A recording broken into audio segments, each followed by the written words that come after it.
So, pretty rich environment. Lots of teachings of reincarnation from different sources, and of course, oops, wrong piece of equipment. So, and here's the spread. So, I mean, to show you that it's not just simply Persia we're talking about, right? I mean, there's India down there. Here's Persia, right? Well, it goes all the way to China. And by the way, the Chinese still have temples of Mani in China today that are active. So they're still practicing this today in China. I can show you some great slides from China. Goes down into Egypt. Goes all the way across through Anatolia and up into Rome, and spreads all the way up to Britain. So to say Manichaean teachings, you're not talking about an isolated teaching in the Sasanian Empire. You're talking about the spread of a huge spread of teachings throughout the world at this time on reincarnation. Very explicit. So I'm hoping I'm building up a picture in your mind in which you see that reincarnation is the dominant theory of the time of Jesus. It's the dominant theory of the time of Jesus. Very pervasive and very well known over the entire world. But still, we have to ask ourselves, so did Jesus teach reincarnation? I can't quite maneuver around that one. So, and of course it's a huge debate, because mainstream Christianity denies reincarnation. But how did that happen? Because it looks like Jesus did discuss reincarnation. He didn't teach it, but it seems clear that there's incidents in which he brings it up. And that Yeshua ben Miriam was, in fact, well aware of the theory of reincarnation, but didn't teach it. Why didn't he teach it? Well, he didn't teach it, it seems, and this is the best explanation I've heard. He didn't teach it because Jesus' emphasis was on the forthcoming transformation and ascension of humanity, the final judgment, his return in the lifetime of his disciples. So reincarnation is out the window. It's not really part of the theory he's teaching, so we don't get the teaching. But here's something. Jesus does not teach anything against reincarnation. Now consider how pervasive it is. It was taught by the Jewish Pharisees, reincarnation. So it was in the environment. And there's several questions that come up in the Gospels, and Jesus doesn't say, "Oh, that's a ridiculous idea." He puts a different spin on it without actually denying the theory itself. For example, Jesus himself claims that he pre-existed before Abraham. That's the pre-existence of soul. He pre-existed before Abraham. So there's the doctrine of pre-existence. And then he says that he will return again, right? Jesus comes back in a body. That's reincarnation. To come back again in a body is reincarnation. That's a fundamental theory there. He also says John was Elijah come again. Elijah come again. Well, Elijah was a prophet of old who comes again in the form of John the Baptist. That's reincarnation. He makes that claim. He also says, he asked them, his disciples, "Who do people say I am?"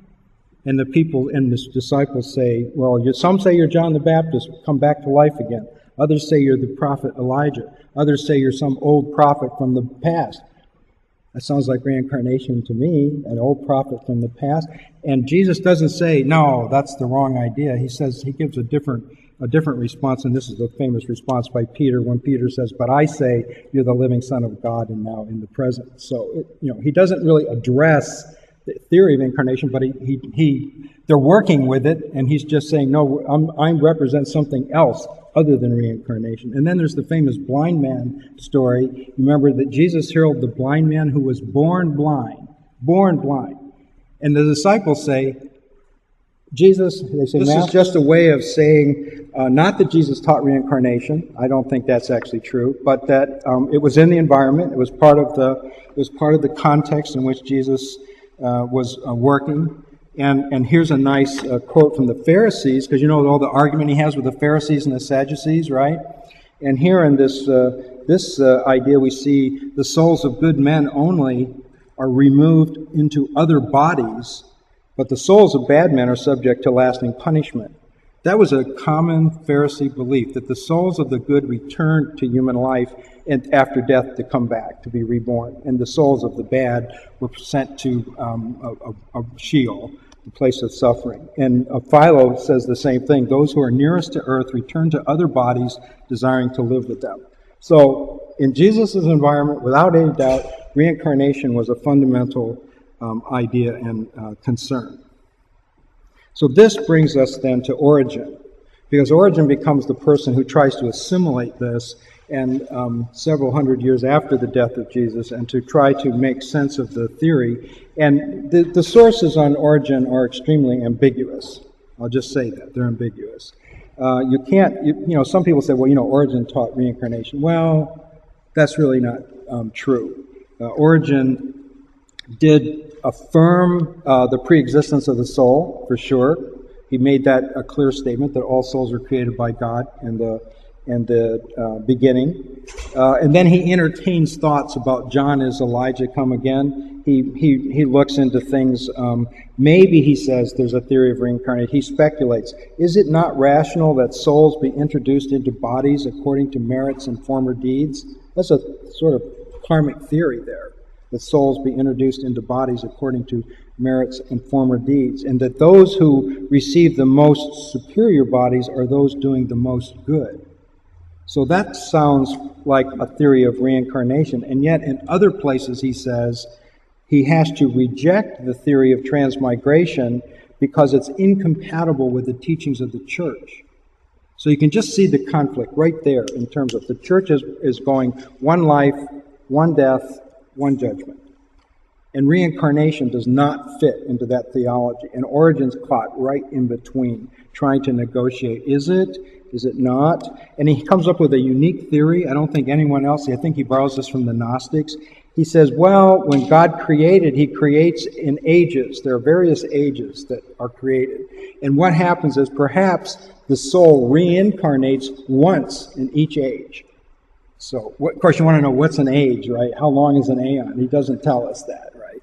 But there's an idea of reincarnation through a series of ages that sort of assimilates the theory, and he articulates this theory of apokatastasis, which is, however, and this is a theory that again will reassert itself, that whatever the process is, whatever the process of soul is, whether it's a judgment in heaven and hell or reincarnation, no matter what, at the end of the ages, all of creation will be redeemed and all of it will be uplifted into a holistic, harmonious reality, and even the demons in hell will be redeemed. I'll bet you never heard that doctrine before. But you have? Okay, that's good. So this is the theory of apokatastasis, which is the whole creation will be redeemed and eventually restored. So there will be universal salvation for everyone, even whether it's heaven and hell or whether it's reincarnation.